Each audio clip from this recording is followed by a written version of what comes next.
ఇది hot box, పాడైపోయిన hot box, తొందరగా పాడైపోతూ ఉంటాయి. దీన్ని చక్కగా సుత్తి పెట్టి చితక్కొట్టేయండి, ఉత్తినే వచ్చేస్తుంది.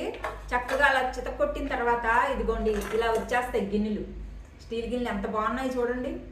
మొదట్లో నేను పడేసేదాన్ని అనమాట. అసలు ఇది బద్దలు కొట్టి చూద్దాం ఎలా ఉంటుందని మొత్తం ప్లాస్టిక్ని సుత్తి పెట్టి బద్దలు కొట్టేసాను. ఇలాంటి వస్తాయండి చక్కగా. ఇవన్నీ మనం మట్టేసుకొని క్రోటన్ మొక్కలు కానీ మనీ ప్లాంట్లు కానీ వాటికి కింద ఏమి చిల్లులు పెట్టక్కర్లేదు. నేనైతే గోధుమ గడ్డి వేసుకుంటాను, గోధుమలు వేసుకుంటాను.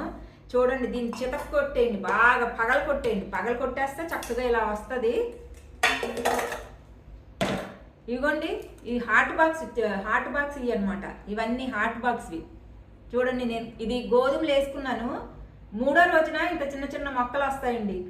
సుజాత పాడైపోయిన హాట్ బాక్సుల్లో వేసుకున్నాను.